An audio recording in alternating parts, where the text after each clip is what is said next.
Assalamualaikum warahmatullahi wabarakatuh. Baiklah, di sini saya akan menjelaskan makalah yang berjudul model referensi OSI dan TSP atau AP. Yang pertama yaitu latar belakang. Jaringan adalah sekumpulan komputer yang dapat saling berkomunikasi satu sama lainnya dan berbagi peralatan yang dapat diakses secara bersama-sama. Topologi komunikasi yang terhubung dengan komputer lainnya dibagi menjadi empat, yaitu topologi bintang atau star, topologi cincin, topologi bus. Agar dapat berkomunikasi antara satu dengan komputer lainnya diperlukan sebuah protokol jaringan. Protokol adalah aturan atau sekumpulan aturan dan standar yang memungkinkan komputer dapat saling berkomunikasi. Keuntungan yang diperoleh dengan terhubungnya komputer satu dengan lainnya dalam sebuah jaringan dengan menggunakan protokol TSP atau IP. TSP atau IP di samping protokol berlapis juga mengikuti standar ISO atau International Organization of Standard dan OSI, Open System Interconnection, yang memungkinkan untuk berkomunikasi seluruh dunia walaupun platform yang digunakan berbeda-beda. Model referensi jaringan terbuka OSI atau OSI referensi Model for Open Networking adalah sebuah model arsitektur jaringan yang dikembangkan oleh Badan International Organization for Standard atau ISO di Eropa pada tahun 1977. Model ini disebut juga dengan model 7 berlapis OSI. Pada makalah ini akan membahas tentang OSI layer dan TSP atau IP. Kemudian yaitu masuk ke pembahasan pengertian. Open System Interconnection atau OSI, model referensi OSI merupakan model kerangka kerja yang diterima secara global bagi pengembang standar yang lengkap dan terbuka. Model OSI membantu menciptakan standar terbuka antar sistem untuk saling berhubung dan saling berkomunikasi, terutama dalam bidang teknologi informasi. Model referensi OSI secara konseptual terbagi menjadi 7 lapisan, di mana masing-masing lapisan memiliki fungsi jaringan yang spesifik. Model ini diciptakan berdasarkan sebuah proposal yang dibuat oleh The International Standard Organization atau ISO sebagai langkah awal menuju standarisasi protokol internasional yang digunakan pada berbagai layer. 7 layer OSI. 7 layer OSI model referensi OSI dibuat dengan tujuan agar komunikasi data dapat berjalan melalui langkah-langkah yang jelas. Langkah-langkah ini biasa disebut dengan layer. Model OSI memiliki 7 layer. Prinsip yang digunakan bagi ketujuh layer tersebut adalah: A. Sebuah layer harus dibuat bila diperlukan tingkat abstraksi yang berbeda. B. Setiap layer harus memiliki fungsi tertentu. C. Fungsi layer di bawah adalah sebagai pendukung fungsi layer yang berada di atas. D. Fungsi setiap layer harus dipilih dengan teliti sesuai dengan ketentuan standar protokol internasional. E. Batas-batas layer diusahakan agar meminimalkan aliran informasi yang melewati interface. F. Jumlah layer harus cukup banyak sehingga fungsi-fungsi yang berbeda tidak perlu disatukan dalam satu layer di luar keperluannya. Akan tetapi jumlah layer juga harus diusahakan sedikit mungkin sehingga arsitektur jaringan tidak menjadi sulit dipakai. 2. Physical layer. Physical layer berfungsi sebagai pengiriman raw bit ke channel komunikasi. Masalah desain yang harus diperhatikan di sini adalah memastikan bahwa bila satu sisi mengirim data 1 bit, data tersebut harus diterima oleh sisi lainnya sebagai 1 bit juga, dan bukan 0 bit. Secara umum, masalah desain yang ditemukan di sini berhubungan secara mekanik, elektrik, dan interface prosedural dan media fisik yang berada di bawah lapisan fisik. 3. Data link layer. Tugas utama data link layer adalah sebagai fasilitas transmisi raw data dan mentransformasi data tersebut ke saluran yang bebas dari kesalahan transmisi sebelum diteruskan ke New York layer. Data link layer melaksanakan tugas ini dengan memungkinkan pengiriman mengelompokkan data input menjadi sejumlah data frame, biasanya berjumlah ratusan atau ribuan bit. Kemudian data link layer mentransmisikan frame tersebut secara berurutan dan memproses acknowledgement frame yang dikirim kembali oleh penerima. Secara umum, tugas utama dari data link dalam proses komunikasi data adalah framing, membagi bit stream yang diterima dari lapisan New York menjadi unit-unit data yang disebut frame. Physical addressing, definisi identitas pengirim atau penerima yang ditambahkan dalam header. Flow control, melakukan tindakan untuk membuat stabil laju bit jika rate atau laju bit stream berlebih atau berkurang. Error control, penambahan mekanisme deteksi dan retransmisi frame-frame yang gagal terkirim.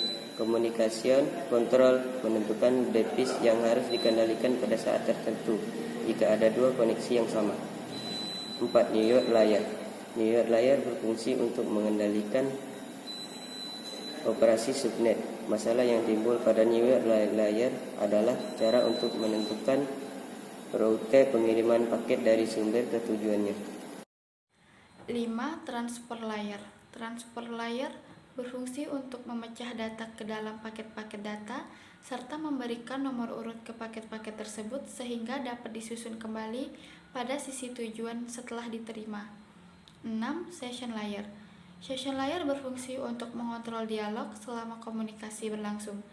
Layer ini bertanggung jawab dalam hal bagaimana membentuk sambungan, bagaimana menggunakan sambungan tersebut, dan bagaimana memutuskan sambungan terbentuk setelah sebuah sesi komunikasi selesai. Session layer juga menambahkan kontrol header pada paket data selama pertukaran data terjadi. 7. Presentation layer. Tujuan utama dari presentation layer adalah untuk meyakinkan bahwa data atau informasi terkirim dengan bahasa atau sintak yang dapat dipahami oleh host yang dituju. 8. Application layer. Application layer berfungsi sebagai mengatur komunikasi antar aplikasi dengan fungsionalitas jaringan, mengatur bagaimana aplikasi dapat mengakses jaringan, dan membuat pesan-pesan kesalahan. Application layer memiliki fungsi untuk menentukan terminal virtual jaringan abstrak sehingga editor dan program-program lainnya dapat ditulis agar saling bersesuaian. C. Cara kerja mode referensi OSI. Pembentukan paket dimulai dari layer teratas mode referensi OSI. Application layer mengirimkan data ke presentation layer. Di presentation layer, data ditambahkan header atau tiler, kemudian dikirim ke layer di bawahnya. Pada layer di bawahnya pun demikian, data ditambahkan header atau tiler, kemudian dikirimkan ke layer di bawahnya lagi, sampai ke physical layer. Di physical layer, data dikirimkan melalui media transmisi ke host tujuan. Di host tujuan, paket data mengalir dengan arah sebaliknya, dari layer paling bawah ke layer paling atas. Protokol pada physical layer di host tujuan mengambil paket data dari media transmisi, kemudian mengirimkan ke data link layer. Data link layer memeriksa data link layer header yang ditambahkan host pengirim pada paket. Jika host bukan yang dituju oleh paket tersebut, maka paket itu akan dibuang. Akan tetapi, jika host adalah yang dituju oleh paket tersebut, maka paket akan dikirimkan ke network layer. Proses ini terus berlanjut sampai ke application layer. Tujuan proses pengiriman paket dari layer ke layer ini disebut dengan peer layer communication. D. Pengertian transmission.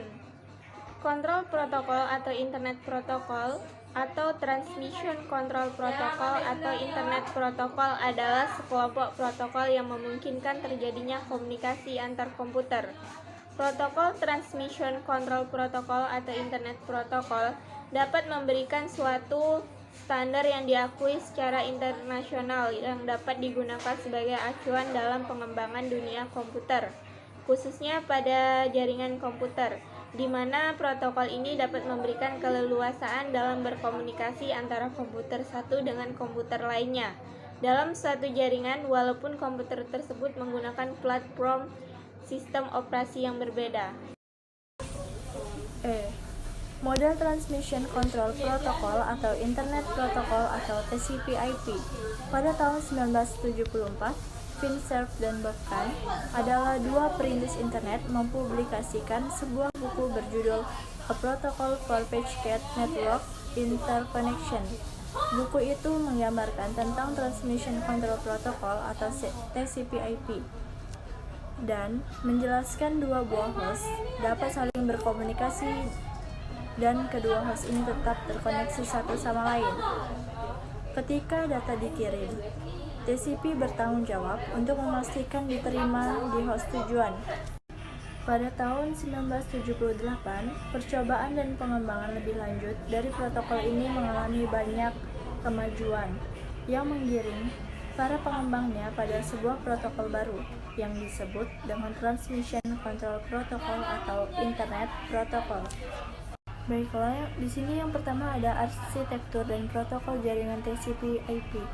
Dalam arsitektur jaringan komputer terdapat suatu lapisan yang disebut dengan layer, yang memiliki tugas spesifik serta memiliki protokol tersendiri.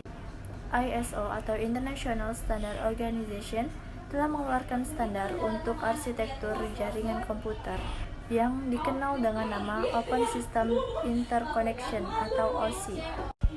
Standar ini terdiri dari 7 lapisan protokol yang menjalankan fungsi komunikasi antara dua komputer. Baiklah, yang kedua yaitu ada physical layer atau lapisan fisik. Physical layer merupakan lapisan terbawah yang mendefinisikan besaran fisik seperti media komunikasi, tegangan, arus, dan sebagainya. Lapisan ini bervariasi dan tergantung pada media komunikasi pada jaringan. TCP/IP bersifat fleksibel sehingga dapat berintegrasikan berbagai jaringan dengan media fisik yang berbeda-beda. Yang ketiga yaitu Network Access Layer. Network Access Layer mempunyai fungsi yang mirip dengan Data Link Layer pada OSI. Lapisan ini mengatur penyaluran data, frame-frame data, pada media fisik yang digunakan secara handal. Lapisan ini biasanya memberikan servis untuk deteksi dan koreksi kesalahan dari data yang ditransmisikan. Contoh, protokol yang digunakan pada lapisan ini adalah 25 kali jaringan publik, Ethernet untuk jaringan Ethernet, AX25 untuk jaringan paket radio. F. Perbandingan antara model OSI dengan TCP atau IP. Adapun perbedaan antara model OSI dengan model TCP atau IP adalah sebagai berikut. A. Implementasi model OSI menekankan pada penyediaan layanan transfer data yang reliable, sementara TCP atau IP memperlakukan reliability sebagai masalah end-to-end. B. Setiap layer pada OSI mendeteksi dan menangani kesalahan pada semua data yang dikirim. C. Pada TCP atau IP, kontrol reliability dikonsentrasikan pada transport layer. D. Pada model OSI, terdapat 3 layer yang berkaitan dengan aplikasi, yaitu application, presentation, dan session layer. Sedangkan pada TCP atau IP, menggabungkan application, presentation, dan session layer ke dalam satu layer, application layer. E. Proses komunikasi di model OSI menekankan proses komunikasi data di dalam jaringan secara fisikal dan dimodelkan dalam 2 layer, yaitu data link dan physical layer. F. Model OSI memiliki 7 layer dalam menjelaskan proses komunikasi data di dalam jaringan. G.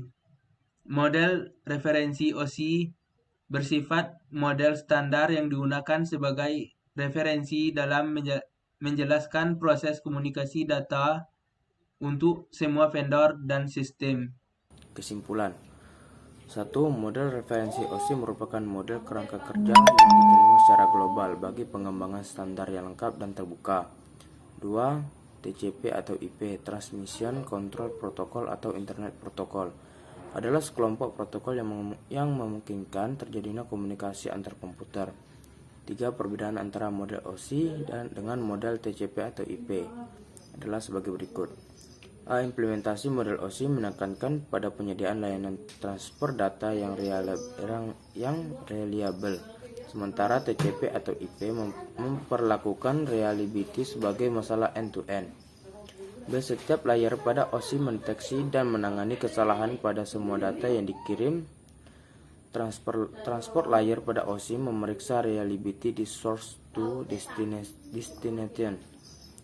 C. Pada TCP atau IP, kontrol reliability dikonsentrasikan pada transport layer. D. Pada model OSI terdapat 3 layer yang berkaitan dengan aplikasi, yaitu application, presentation, dan session layer. E. Proses komunikasi di model OSI menekankan proses komunikasi data di dalam jaringan secara fisikal dan dimodelkan dalam 2 layer, yaitu data link dan physical layer. F. Model OSI memiliki 7 layer dalam menjelaskan proses komunikasi data di dalam jaringan pada TCP atau IP. G. Model referensi OSI bersifat sebagai model standar yang digunakan sebagai referensi dalam menjelaskan proses komunikasi data untuk semua vendor dan sistem. 3.2 Saran. Cobalah untuk mencari tahu lebih lengkap tentang referensi model OSI dan TCP atau IP. Dan mungkin belumlah cukup tanpa penjelasan lebih lanjut dari dosen pengajar mata kuliah jaringan komputer. Semoga makalah ini bermanfaat bagi pembaca. Mohon maaf apabila terdapat kesalahan dan kekurangan dalam penulisan atau pembahasan pada makalah ini.